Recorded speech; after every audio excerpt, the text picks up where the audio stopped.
Bonjour à toutes et à tous, bienvenue au comptoir du jeudi. Bonjour Laurie. Bonjour Brieux. Laurie, tu conçois des formations qui développent l'autonomie et le pouvoir d'agir au service des transitions, entre autres. Je crois que tu as plein de projets, donc c'est passionnant. Mais aujourd'hui, tu vas nous parler de la conception pédagogique responsable. Bon, c'est parti pour une demi-heure d'intervention à peu près suivie de questions-réponses. Laurie, je te laisse la main. Merci beaucoup. Merci à toi Brieux. Donc aujourd'hui on va parler de conception pédagogique responsable. Je ne parle pas d'une position d'experte de l'écologie du tout, je pars d'une position de père, de conceptrice, qui s'est posé beaucoup de questions ces dernières années. Je travaille beaucoup sur l'éthique, mais pas que l'éthique du point de vue de la posture du concepteur, mais aussi comment on transmet l'éthique. Donc c'est un sujet qui m'anime beaucoup et qui justifiait pour moi de vraiment passer du temps à aller me poser ces questions de conception responsable. Pourquoi se poser la question de la conception responsable et pas juste de la formation responsable dans son ensemble? Parce qu'en fait, les choix qu'on va faire au moment de la conception, ils vont avoir un effet boule de neige sur l'ensemble de notre formation. Que ça soit de décider d'utiliser certains outils, de décider d'hybrider ou pas, de décider d'utiliser l'IA ou pas au moment de la conception. En fait, c'est vraiment au moment de la conception qu'on va déterminer le gros de notre impact. Donc, je vais vous partager ma présentation. Donc, l'éthique. L'éthique, c'est pas la même chose que la morale. Donc, le but là de cette session, c'est pas tant de vous donner des règles à appliquer de manière mécanique, c'est vraiment de vous aider petit à petit sur le chemin d'une éthique de la conception. J'adore cette citation de Mencius, donc un philosophe chinois d'il y a déjà 24 siècles, et qui nous dit finalement une vraie éthique, c'est quand on la fait spontanément, donc c'est quand c'est devenu un comportement réflexe, et pas quand on réfléchit à la moralité. Est-ce que c'est bien ou pas? Est-ce que je dois faire les choses comme ça ou pas? Donc, moi, l'approche que je vais vous proposer, et même si cette première séquence d'une demi-heure, elle est même carrément descendante, je vais vous poser quelques questions à certains endroits pour que vous-même, vous puissiez vous les poser. Parce qu'on va vraiment essayer de partir de vous et de votre contexte. Pour plusieurs raisons, dans cette philosophie de l'éthique, d'une part, mais aussi parce que un des gros problèmes pour moi de notre société actuelle, c'est qu'on se prend des injonctions à tire-larigot et que ces injonctions, elles sont très fragilisantes pour notre psyché et pour notre souveraineté. Donc, dans l'idée qu'on aspire tous à être des individus responsables, éthiques et souverains sur nous-mêmes, je vais plutôt proposer des pistes à adapter en fonction de votre contexte et de vos marges de manœuvre. Donc, je vais essayer de porter cet esprit-là. Il est possible que des fois, je me boite un peu et que je balance une ou deux injonctions. Prenez-le bien, c'est vraiment l'idée que chacun fait ce qu'il peut d'où il en est et que c'est en augmentant petit à petit nos comportements éthiques qu'on va être capable de devenir des personnes vraiment souveraines et responsables. Donc, je vous propose pour commencer de faire un petit exercice de positionnement. Je vous mets ici 3 petites sections. Donc, il y en a une qui est sur le contrôle que vous avez sur la conception pédagogique. C'est-à-dire, est-ce que vous avez, par exemple, le contrôle sur la définition des objectifs pédagogiques? Est-ce que vous avez le contrôle sur les outils que vous choisissez? La deuxième petite catégorie, c'est la santé de l'entreprise dans laquelle vous travaillez. Une entreprise qui est en pleine difficulté financière ou qui a un problème de culture interne, qui a des problèmes de jeu de pouvoir, de relations qui ne sont pas fluides au sein de l'entreprise, ce n'est pas une entreprise dans laquelle vous allez facilement pouvoir avoir des comportements responsables. Donc, c'est bien de l'identifier maintenant pour ne pas vous mettre une pression de malade si en fait il y a beaucoup de choses que vous ne contrôlez pas. Et enfin, la dernière petite catégorie, c'est le soutien social. Est-ce que vous avez dans votre environnement professionnel, que ce soit vos collègues, vos clients ou peut-être une communauté de pratique, des soutiens pair à pair, est-ce que vous avez d'autres personnes qui sont engagées dans cette pratique responsable de la conception? Donc, je vous laisse 30 secondes pour prendre un petit papier, dessiner les petits sauts, là, les 3 petits sauts que vous avez en face et les remplir entre 0% en bas, vous n'avez pas du tout le contrôle, l'entreprise ne va pas bien et vous n'avez pas de soutien social, à 100%, vous avez le contrôle, L'entreprise est très propice au développement de la responsabilité pour tous les collaborateurs. Et est-ce que vous avez du soutien social qui va vous encourager à aller dans cette démarche? Pendant que vous les dessinez, je vais attirer votre attention sur le fait que en fait, ces 3 composantes, le contrôle, le stress et le soutien, c'est les composantes qui participent à notre sentiment d'efficacité personnelle. Donc en fait, quand on a ces 3 sauts au plafond, eh ben, on a vraiment une bonne capacité d'agir, on est vraiment autonome, on est capable d'influer sur notre environnement. Quand ces 3 sauts sont assez bas, bah, en fait, on se sent peu capable d'influer sur l'environnement, on se sent un petit peu prisonnier des contraintes, on se sent dépassé, on perçoit beaucoup de charges. Et dans ce cas-là, bah, ça ne sert à rien de se mettre la rate au courbouillon. Il faut déjà prendre soin de soi-même et de son environnement plutôt que d'aller s'imposer des contraintes supplémentaires. Voilà, donc maintenant que vous avez un petit peu identifié votre point de départ, je vous invite, si vous étiez à 100% partout, bah, vraiment prendre à fond les conseils, les informations et tout que je donne parce que vous allez être en capacité vraiment de changer votre environnement. Si vous êtes assez bas, prenez les informations comme des graines qui sont plantées, mais vous ne mettez pas la rate au courbouillon pour appliquer ce qu'on se dit dans l'immédiat. D'abord, ce n'est pas simple de faire de la conception responsable. Déjà, on est dans une accélération incroyable de notre société. Donc la société basée sur la performance, ça fait quand même des décennies qu'elle est là. Ces dernières années, notamment avec l'IA, on nous pousse de plus en plus à faire vite, à moindre coût, à aller augmenter les marges, à réduire au maximum les coûts. Et du coup, ça, c'est un contexte dont on a du mal à se défaire. Tout autour de nous, tout essaye d'aller vite. Et du coup, prendre le temps de ralentir, c'est déjà un très fort engagement social. La deuxième raison pour laquelle ça ne va pas être si simple de faire de la conception responsable, et je ne sais pas si vous le ressentez tous de la même manière, mais moi en tout cas j'ai beaucoup d'indépendants autour de moi, et actuellement le marché de la formation, il ne va pas si bien que ça. On a une grosse pression à produire beaucoup plus de contenu, beaucoup plus vite grâce aux IA génératives.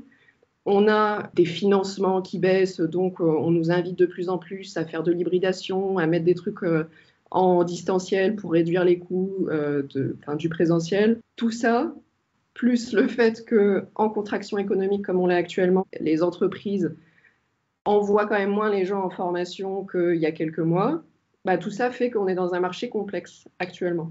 Donc évidemment, si vous n'avez pas eu de contrat depuis 2 mois, quand on vous amène un contrat, quand un prospect vient, c'est vachement plus difficile de lui dire non, moi je fais de la conception pédagogique responsable, suivez mes idées, votre truc avec un effet waouh, avec de l'IA partout, je veux pas, on va faire les choses de manière vraiment durable.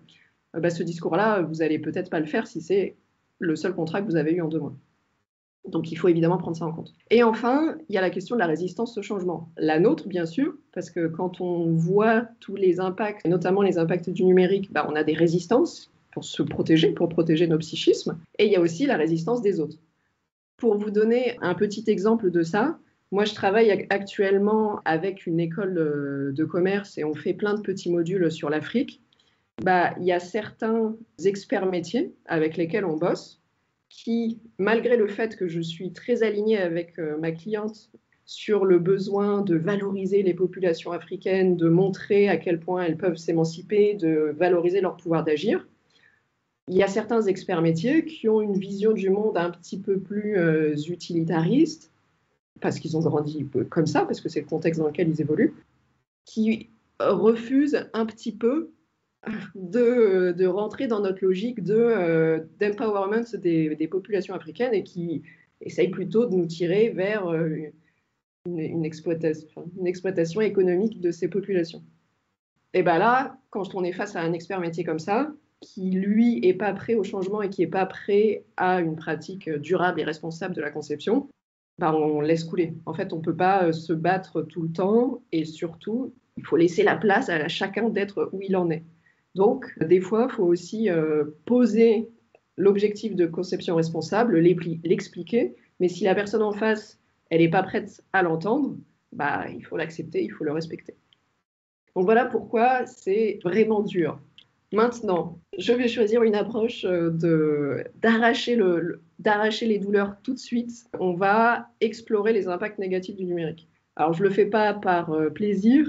Le numérique, c'est mon domaine à la base. J'ai appris à coder, j'adore le fait qu'on puisse créer de zéro. Je trouve que c'est aussi une liberté entrepreneuriale incroyable. N'importe qui peut aller apprendre à coder, faire des produits et ouvrir sa petite boîte. Maintenant, c'est vachement plus facile avec le numérique. Pareil pour l'e-commerce, pareil pour le petit artisan qui va pouvoir promouvoir ses produits. Donc, ce n'est pas une critique du numérique en tant que soi, mais l'industrie du numérique a quand même eu tendance à mettre sous le tapis tous ces impacts négatifs et il est quand même un peu temps qu'on en prenne conscience. Déjà, le numérique, c'est du matériel. On parle souvent de dématérialisation quand on parle du numérique. En fait, on transfère la matérialité du papier ou des objets en face de nous à la matérialité des serveurs, des réseaux et des ordinateurs. Là, je vous montre un exemple qui est issu de la fresque du numérique. Un ordinateur portable, pour le construire, on a besoin de 800 kg de ressources. 600 kg de minéraux pour créer tous les composants électroniques. Ces minéraux, c'est souvent des minéraux rares. Ce n'était pas le cas il y a quelques décennies, mais maintenant, pour aller vraiment plus vite, ils font des alliages ultra complexes et tout. Et ils vont exploiter de plus en plus des mines, souvent dans les pays du Sud global. Ça utilise de l'eau, ça utilise des énergies fossiles. Donc en fait, la construction d'un ordinateur, que ce soit votre ordinateur à vous ou une machine qui est mise dans un data center, c'est extrêmement polluant et consommateur de ressources. Des data centers, justement, on en a déjà 8000 à travers le monde et c'était avant l'explosion des IA génératives. Donc maintenant que toutes les grosses boîtes, elles ont décidé d'en mettre absolument partout pour suivre le rythme et qu'il y a plein d'autres petites boîtes en plus qui s'y mettent, il va vraiment y avoir une explosion du nombre de data centers sur les prochaines années. Ensuite, cette matérialité, elle a des impacts sociaux extrêmement forts. Là, je vous donne l'exemple de la République démocratique du Congo, qui permet de fournir à l'ensemble de nos grosses boîtes et de notre grosse chaîne industrielle du numérique des minerais comme le cobalt et d'autres minerais rares. Ça, c'est l'exploitation de 40 000 enfants esclaves, une mainmise de groupes armés sur la politique locale. Et en République démocratique du Congo, on estime qu'il y a entre 3 à 5 millions de morts indirectes des guerres de pouvoir. Donc c'est quand même assez dur à avaler quand on le voit, parce qu'évidemment, aucun d'entre nous a envie qu'il y ait ces morts, a envie qu'il y ait ces enfants esclaves, a envie qu'il y ait les viols, la prostitution, tout ce qui va avec les groupes armés. Mais il faut quand même prendre conscience que démultiplier tous nos terminaux et tous nos outils numériques, comme c'est un petit peu la mode avec les objets connectés et tout ça, ben en fait, derrière, sous le tapis, c'est cette exploitation de nos co-humains dans le Sud global. Ensuite, il y a les impacts sociaux dus à l'IA en particulier. Ça, Les Sacrifiés de l'IA, c'est un documentaire produit par France Télévisions que je vous conseille, mais vraiment, il est incroyablement bien fait et surtout, c'est pas un discours comme là, je suis en train de le faire, un discours un peu descendant sur des points techniques. C'est des témoignages des data workers à travers le monde. Donc les data workers, c'est ces personnes qui passent leur journée à regarder des images, des textes, des vidéos et à aller dire à l'IA, bah là c'est un chat, là c'est une mitraillette, là c'est du café, là c'est un enfant qui est en train de se faire violer. Parce que ce que je vous raconte là, c'est la réalité de l'entraînement des IA. Pour entraîner les IA, comme les IA, elles sont complètement idiotes, il n'y a pas d'intelligence dans les IA, il faut que des humains aillent leur fournir la connaissance, mais sur vraiment chaque détail de l'existence de ce que nous, en tant qu'êtres humains, on sait être vrai et partagé. Et cet entraînement des IA, il se fait sur des données positives, comme voilà, du café, des chats mignons, des trucs comme ça, mais il se fait aussi sur les données négatives, parce qu'il faut que l'IA, elle apprenne notre morale en quelque sorte, il faut qu'elle apprenne ce qui est bien pour un humain et ce qui n'est pas bien pour un humain. Et pour apprendre ce qui n'est pas bien pour un humain, il faut que des humains lui disent. Donc le documentaire, il nous met face à des témoignages de personnes qui ont des stress post-traumatiques. On nous parle même de quelqu'un qui a complètement vrillé et qui a tué sa famille à force de regarder toute la journée des données anxiogènes. Donc c'est un impact qu'on peut pas minimiser, d'autant plus qu'il y a entre 150 et 430 millions de data workers à travers le monde. Ça, c'est un chiffrage qui date de 2023, il me semble. Donc là, on est encore plus en train d'augmenter le nombre de data workers. Si on prend la fourchette haute, ça fait 1 humain sur 20 à travers le monde qui est actuellement employé pour entraîner les IA. Donc ça fait 1 humain sur 20 qui passe ses journées à apprendre à la machine à être moins bête, tout en lui-même faisant un travail qui est complètement abrutissant, pas du tout autonomisant et qui est extrêmement mal payé. Parce que c'est des boulots qui sont payés entre 4 et 10 euros la journée. Donc, l'IA, c'est quand même très, très discutable d'un point de vue éthique. Enfin, dernier tableau noir du numérique, et après, on va passer sur des solutions, je vous promets. L'autre problème des données, c'est qu'on est dans un capitalisme actuellement qu'on peut appeler un technocapitalisme, qui est très axé sur le contrôle par le numérique et le développement commercial par le numérique. Et pour marcher, ce technocapitalisme, il considère l'humain comme une ressource. C'est-à-dire que de la même manière qu'il va extraire des minerais dans la terre en République démocratique du Congo et dans d'autres pays, eh ben, on va extraire et exploiter nos vies, nos traces de comportement en ligne pour créer de la valeur. Donc en fait, on est devenu, nous aussi, une ressource exploitable comme une autre. Et l'objectif, évidemment, c'est une fois qu'on a exploité toutes ces ressources, qu'on a compris comment chaque humain marchait et comment on pouvait aller le faire ce qu'on voulait qu'il fasse, et ben c'est de la manipulation parce qu'on va exploiter nos biais pour nous faire passer à l'action, pour nous faire acheter, pour contraindre nos comportements, etc. Et enfin, il y a la question de l'infobésité. On se mange tellement d'informations dans la tête qu'on a du mal déjà à prendre du recul, à avoir de l'esprit critique, et juste, ça nous fait une surcharge cognitive. Donc, c'est pas du tout compatible avec notre bien-être. Maintenant qu'on a balayé les problèmes, voyons un petit peu des solutions. Je vais ici avoir l'angle du développement durable. Pourquoi cet angle qui commence déjà en vrai à être un petit peu désuet, notamment grâce aux travaux d'Olivier Amand sur la robustesse, un petit peu avant lui, tout ce qui avait émergé sur la résilience et tout. L'avantage quand même du développement durable, c'est qu'il est complètement accepté politiquement, que c'est des termes qui sont complètement banalisés en entreprise. Même au niveau de l'Europe, on a les objectifs de développement durable, ça fait l'objet de politiques globales, donc c'est hyper facile d'argumenter dessus, et c'est plus facile d'avoir de l'adhésion sur un discours de développement durable. Peut-être que dans 3-4 ans, la société sera complètement prête à avoir des discours plus radicaux, notamment sur la décroissance, la robustesse et tout. En attendant, si on veut commencer à avoir une démarche responsable, on doit faire avec les clients et l'environnement qu'il y a en face de nous. Et du coup, j'ai fait le parti pris de parler de développement durable, même si moi-même, je ne suis pas entièrement convaincue par ça. Donc, le développement durable, il vise à coordonner 3 aspects. L'aspect de l'impact environnemental, l'aspect de l'impact social et l'aspect de l'impact économique. Donc, pour l'impact environnemental, on va parler de quoi? On va parler de gestion raisonnée des ressources. On va essayer d'en utiliser le moins possible.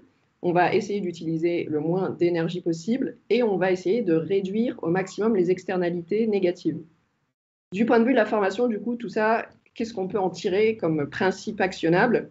Déjà, c'est de créer des ressources et d'utiliser des ressources que quand il y a une vraie valeur ajoutée pédagogique. On oublie l'effet waouh. Pour donner un exemple, la VR, il y a assez peu de métiers ou de cas d'usage où c'est absolument nécessaire d'utiliser de la VR. Il y en a où c'est vraiment hyper utile, comme par exemple sur des chirurgies, des simulations d'avions de vol, enfin d'avions de ligne ou des trucs comme ça, où ça peut être justifié d'aller utiliser des outils très technologiques. Mais il y a plein de cas où plutôt que de mettre un casque de VR sur un apprenant, on peut lui faire faire un jeu de rôle, du théâtre forum ou des activités qui vont passer par son corps et ses interactions sans avoir besoin d'outils technologiques. Sur la question de l'énergie, on va faire attention aux déplacements et notamment aux questions de chauffage. Quand vous déplacez tous vos apprenants sur un centre de formation, quelque part, vous mutualisez le chauffage. Vous leur faites faire à chacun un déplacement. C'est vraiment au cas par cas, en fonction de est-ce que les apprenants ils sont proches ou pas, est-ce que c'est l'hiver ou pas. Parce qu'en hiver, si des apprenants restent chez eux, chacun son chauffage individuel, ça peut rapidement monter pour le collectif. Donc ça va plutôt être des arbitrages au cas par cas. Et sur cette question des externalités négatives, donc réduction des déchets, de la pollution et tout, moi, un angle que j'aime bien avoir à ce sujet-là, c'est quels sont les types de déchets qu'on peut produire en formation. Pour moi, la question des compétences, elle est assez intéressante parce qu'on On peut former quelqu'un à un outil ultra spécialisé, dernier cri et tout, mais si 6 mois après, la vague de tendance a changé et qu'il doit se former sur autre chose, bah, on aura fait une compétence complètement obsolète. Et quelque part, ça, pour moi, c'est du déchet. Donc, plutôt essayer d'aller faire de la formation sur des fondamentaux, sur des choses qui vont être transversales, transférables à plusieurs contextes, pour que finalement, notre action de formation, bah, ce ne soit pas du gâchis 6 mois après. Sur l'aspect social, on a la question de l'accès pour tous à une vie de bien-être, aux ressources et à la même richesse que pour les autres. On a l'inclusion des minorités, des personnes en situation de handicap, des personnes en difficulté, et on a cette notion d'égalité des chances. Tout le monde doit être capable dans la société d'arriver au même niveau de bien-être avec les mêmes efforts. C'est très, très utopique. En France, on a plutôt tendance à voir que l'ascenseur social est cassé. Mais bon. Qu'est-ce que ça peut vouloir dire, ça, en formation? Donc, cette question d'accès pour tous et d'inclusion, bah, ça va se traduire par la mise en place de cadres de sécurité, l'accueil de la parole pour tous, la mise en place de débats constructifs, de coopération. Bref, on va créer un terreau humain favorable à ce que tout le monde se sente bien et en sécurité. Ça inclut évidemment prendre en compte les handicaps, mais bon, ça, de toute façon, Calliope nous oblige à le faire, sachant qu'on a à peu près 17% de la population française qui est en fracture numérique, et que ça augmente tout le temps parce que quand on a enfin réussi à expliquer à quelqu'un comment utiliser ses emails, bah là, il y a explosion des IA génératives et du coup, il sait se servir de ses emails, mais il ne sait pas se servir de l'IA. Et donc, quelque part, il est toujours encore en fracture numérique. Donc, en fait, le taux de fracture numérique a plutôt tendance à augmenter. Et enfin, sur cette question de l'égalité des chances, bah, ça peut impliquer de promouvoir des comportements responsables, c'est-à-dire de mettre des situations d'apprentissage en place qui vont permettre le développement de l'autonomie, de l'esprit critique, de la réflexivité, bref, d'aider les gens à grandir dans leur citoyenneté pour qu'ils aient vraiment les mêmes chances tous à la sortie. Enfin, sur l'aspect économique, donc ça va plutôt être gestion des modes de production, des nouveaux modes de consommation, comment optimiser en gros la production pour qu'elle ait le moins d'impact environnemental possible, tout en ayant un impact économique très positif pour l'entreprise. Donc ça, pour promouvoir des modes de consommation et de production plus responsables, on va aller voir du côté de la mutualisation et du réemploi. Par exemple, mutualisation des salles, mutualisation des déplacements, encourager le covoiturage, des contenus. On produit une fois, mais on réutilise dans différentes formations. On va pouvoir aussi aller vers des logiciels open source, plutôt que de privilégier les grosses entreprises, tous les GAFAM et compagnie qui ont un monopole qui finalement nous rend fragiles en tant que société et fait qu'on envoie nos données à des Américains. On va pouvoir essayer d'aller sur des outils français, open source, éthiques, et donc avec nos choix de mode de production, promouvoir aussi cette société responsable. Puisqu'on a parlé d'extraction des données et d'exploitation un petit peu de l'humain comme ressource, on fera gaffe aussi à ne pas exploiter trop les données de nos apprenants. Quelles données de formation sont vraiment nécessaires de récupérer? À quel moment on n'est plus dans l'évaluation de l'action de formation et à quel moment on est simplement dans le contrôle de l'apprenant? Ça, c'est une question à se poser. Et on va pouvoir, du coup, ce faisant, aller chercher plutôt aller mettre en place plutôt des formations qui vont respecter l'autonomie et la souveraineté sur les données de nos apprenants. Donc, ayant balayé les impacts du numérique, puis ayant donné après des pistes pour faire de la formation un petit peu plus durable, un petit peu plus responsable, qu'est-ce qu'on en fait de ces informations? Alors moi, je vous invite à avoir vraiment une approche systémique de votre processus de conception, c'est-à-dire anticiper tous les endroits dans votre pratique professionnelle où vous allez amener cette démarche éthique et responsable. Et pourquoi l'anticiper et pas attendre d'être sur le terrain le moment venu pour y penser? Déjà, devoir y penser tout le temps, résoudre le problème. Quand vous êtes face à votre client, vous posez la question de OK, si je veux faire de la conception responsable, là, quelle décision je prends et tout, ça va vous faire une grosse charge cognitive. Donc le but d'anticiper, de préparer votre processus de conception responsable à l'avance, ça va diminuer cette charge. Ensuite, ça va vous permettre d'anticiper les réactions de l'environnement parce que au moment où vous allez préparer, OK, ma démarche responsable, elle est comme ça, je passe par telle étape, je fais ça à telle étape, vous allez pouvoir anticiper les résistances, les blocages, les réactions et donc affiner votre discours. Et comme ça, votre discours, il sera prêt quand votre environnement y réagit. Encore une fois, c'est dans une idée de fluidifier le processus et de vous assurer peut-être un petit peu plus que quand une difficulté se présente, vous ayez les armes, vous ne soyez pas démunis et que du coup, vous puissiez vraiment porter cette démarche jusqu'au bout. Donc là, je vous montre juste, en sachant que tout ce que je vous présente là, peut-être j'aurais dû le dire au début, tout ce que je vous présente là, c'est dans un MOOC qui est libre et open source que j'ai publié. Donc tous les schémas, tous les propos, vous pourrez retrouver ça dans le MOOC. Donc vous n'êtes pas obligé de tout noter, de prendre tous les schémas. Vous aurez une source récapitulative après. Mais donc, pour une démarche projet PEDA un peu classique, en tout cas si vous êtes en freelance ou que vous bossez dans un cabinet de conseil ou un truc comme ça, vous allez avoir un premier contact avec votre client. Là, c'est le moment de lui introduire la démarche de manière hyper décomplexée. Je veux dire, le but, c'est pas de faire culpabiliser ou de s'imposer comme détenteur de l'éthique et de la morale. C'est juste de dire, moi, je suis intéressé par la conception PEDA responsable, c'est quelque chose que je fais, est-ce que ça vous intéresse ? Soit la personne, elle est ouverte et vous pouvez expliquer un petit peu votre démarche, soit ça ne l'intéresse pas du tout. Et bon, là, ça dépend de votre contexte économique, si vous pouvez choisir de rester avec ou pas, quoi. Ensuite, le cadrage projet, là, vous allez vraiment détailler la démarche. Donc, vous allez détailler ce que je vous montre là. À quel moment on se pose les questions, quel impact ça a. Peut-être aussi détailler quel choix vous laissez aussi au client. Parce que, par exemple, si vous avez une activité où le client, il avait envie de faire de la VR, je reprends cet exemple-là, et vous vous dites, non, un jeu de rôle, c'est pas mal, vous allez pouvoir lui dire qu'il aura de toute manière le choix parce que quand vous allez faire le scénario pédagogique, vous lui donnerez des alternatives et ça sera à lui de choisir. C'est vraiment votre démarche là que vous allez présenter. Sur la recherche utilisateur, il s'agit de poser les bonnes questions pour bien comprendre le contexte des apprenants et leurs besoins. Bon, ça, normalement, c'est assez classique si vous faites de la recherche utilisateur. Sur les objectifs pédagogiques, là, vous allez peut-être aussi pouvoir assumer l'approche durable, c'est-à-dire assumer de former à l'autonomie, à l'esprit critique, à la réflexivité, et vraiment en faire des objectifs pédagogiques pour que tout le monde soit aligné dessus.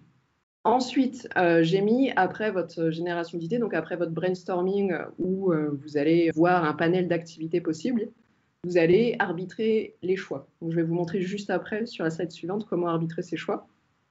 Et enfin, une fois que vous avez votre scénario PEDA et que vous commencez le développement des contenus, il va falloir appliquer les bonnes pratiques. Donc ça, j'ai une petite fiche récapitulative de bonnes pratiques. Pareil, vous l'aurez dans le MOOC. Mais en tout cas, c'est le moment où vous allez vous poser les questions. Est-ce que mes médias sont trop lourds ? J'utilise quel serveur, quels outils et compagnie. Comment arbitrer les choix, du coup ? Donc, une fois que, pour revenir ici, donc on a généré les idées, comment on choisit entre les idées qu'on a posées ?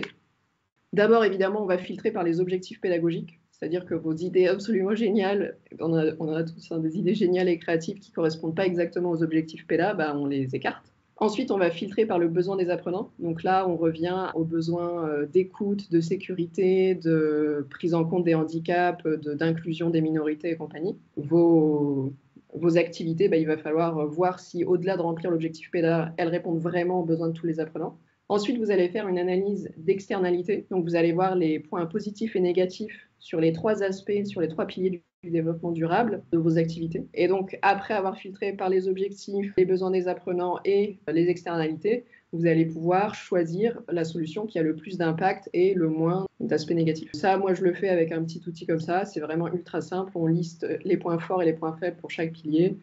Et le secret, le fond vraiment de cette analyse d'externalité, c'est évidemment dans la discussion qu'il y a autour des tensions et arbitrages. Que vous sachiez en conscience pourquoi vous avez fait certains choix alors qu'ils ont un impact négatif. Par exemple, si vous décidez d'emmener vos apprenants en Learning Expedition ou en rando parce que vous sentez qu'ils ont vraiment besoin de se reconnecter au corps et aux sensibles et à la nature et que ça leur fera du bien, cet aspect positif-là peut se justifier, même si le déplacement en bagnole pendant 100 km, ça pollue, quoi. Donc tout ça, il n'y a pas de vérité absolue, c'est que du dialogue et de la prise de conscience surtout des impacts. Alors je vous propose pour finir, c'est bien la dernière slide, là j'ai mis quelques-unes des bonnes pratiques.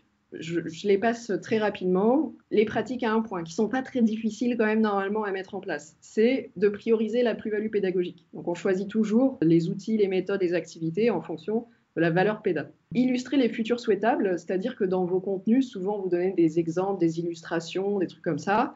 Et c'est de prendre des exemples qui vont dans le sens de la décroissance, d'attitude responsable, d'inclusion. C'est, bref, faire passer de la culture, une culture du futur souhaitable dans vos contenus. Ensuite, un autre truc pas trop dur à faire, compresser les médias, les vidéos, les photos et tout. Privilégier des formats légers, c'est toujours mieux un texte qu'une vidéo en 4K. Mais bon, c'est à arbitrer, évidemment, selon votre public, son autonomie, etc. Et le fait de créer un cadre inclusif, donc d'avoir un cadre de sécurité qui est posé dans la facilitation, d'avoir des temps de parole, de débat et tout ça. Un petit peu plus difficile, les engagements à 2 points. Donc, le fait d'aller vraiment sur les savoirs fondamentaux et pas le dernier outil, la dernière méthode un petit peu sexy et que tout le monde veut voir adopter. Ça, c'est plus dur à défendre parce que c'est aussi stratégique. Donc, c'est un petit peu plus dur. Anticiper le réemploi des contenus, des formations créées et tout. Donc ça, pareil, c'est un petit peu plus systémique, c'est un petit peu plus lié à la vie de l'organisation, donc c'est un petit peu moins facile à mettre en place. Mutualiser, pareil, les locaux, les contenus, les profs. Choisir un hébergeur responsable. Alors ça, c'est pas si dur que ça, en vrai, parce qu'une fois que le choix est fait, qu'on a payé, qu'on a démarré notre implémentation technique, là, ça va tout seul. Mais c'est quand même un choix qui se fait à l'échelle de l'organisation. Et faire de l'évaluation à froid. Donc, garantir qu'on n'a pas créé de la formation inutile, mais qu'on a vraiment des effets longs, durables et positifs avec notre formation. Mais pareil, ça dépend un peu du contexte. Et enfin, ce qui est beaucoup plus dur, à mon sens, peut-être que vous n'auriez pas ordonné les points de la même manière, c'est le fait de développer l'autonomie des apprenants. Parce que ça, travailler explicitement sur la montée en autonomie, en pouvoir d'agir des apprenants, ça prend du temps et ça prend du design péda. Donc ça va prendre de la place dans le scénario pédagogique. Si ce n'est pas du tout la priorité du client ou du projet, vous aurez du mal à le faire. Adopter une approche de la conception itérative pour éviter, pareil, les déchets, les formations qui sont parties dans le mauvais sens et qui n'ont pas le bon impact une fois qu'elles sont créées. Vaut mieux avoir une approche un peu prototypage, on teste, on reteste. Et ça garantit quand on a le produit fini, on est à peu près sûr qu'il remplisse les besoins de tout le monde et que l'action de formation est efficace. Utiliser des outils open source et éthiques. Bon, c'est peut-être pas un 3 points. Rétrospectivement, je l'aurais peut-être pas mis là, mais c'est en tout cas faire des choix de sortir des GAFAM et d'aller sur des outils plus petits, plus vertueux. Et enfin, questionner toute donnée stockée. Ça, je l'ai mis à 3 points parce que c'est assez compliqué en vrai de tenir la position, de ne pas fliquer les apprenants. Il y a beaucoup de demandes sur les learning analytics et tout, pour avoir beaucoup de données, même si derrière on n'en fait rien. Et du coup, le fait de questionner le stockage de la donnée n'est pas si évident que ça. Donc, je vous invite là à prendre des engagements pour 3 points. Donc, vous pouvez en prendre 3 à 1 point, 1 à 2 points et 1 à 1 point, ou un seul à 3 points.